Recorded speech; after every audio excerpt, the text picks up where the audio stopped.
नमस्कार, मैं हूं प्रीति रघुनंदन। हर साल फागुन माह की पूर्णिमा के दिन होलिका दहन के बाद अगले रोज लोग रंगों से होली खेलते हैं। इस साल होली का त्योहार 4 मार्च को मनाया जाएगा। देश भर में लोग इस दिन एक दूसरे को रंग और गुलाल लगाएंगे। देश के अलग अलग हिस्सों में होली के अलग अलग रंग देखने को मिलते हैं। ब्रज की होली देश भर में मशहूर है। ब्रज में लठमार, लड्डू मार, फूलों वाली और छड़ी मार होली खेली जाती है। इस साल ब्रज की होली की शुरुआत हो चुकी है।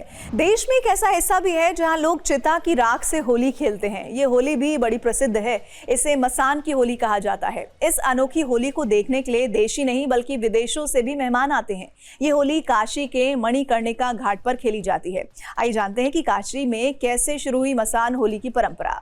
हर साल रंगभरी एकादशी के अगले दिन काशी की मसान होली खेली जाती है। इस साल रंगभरी एकादशी आज 27 फरवरी को है। 28 फरवरी को मसान की होली खेली जाएगी। शमशान का नाम सुनकर ही मन में डर पैदा हो जाता है, लेकिन मसान होली के दौरान भगवान शिव के भक्त मणिकर्णिका घाट पर चिता की राख उड़ाकर मृत्यु के उत्सव का आनंद उठाते हैं। मान्यता है कि काशी नगरी में चिता की राख से होली खेलने की परंपरा स्वयं भगवान भोलेनाथ ने शुरू की थी।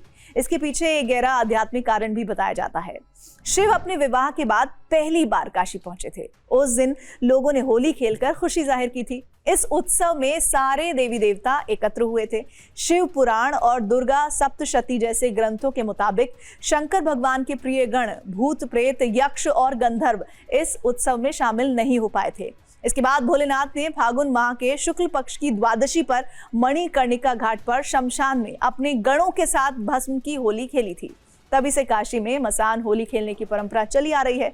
नागा, साधुओं, अघोड़ियों और दूसरे साधु संत इस उत्सव में शामिल होते हैं।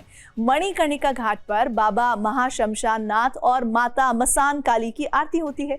इसके बाद जलती चिताओं के बीच राख से होली खेलने का अद्भुत उत्सव शुरू होता है। मसान की होली साधु संत ही खेलते हैं। हालांकि समय बदलने के साथ साथ कुछ शिव भक्त भी इस होली में शामिल होने लगे हैं। ज्यादातर लोग दूर से ही इस उत्सव का आनंद लेते हैं। महिलाएं इस उत्सव से दूर ही रहती हैं क्योंकि महिलाओं का इस उत्सव में भाग लेना वर्जित है।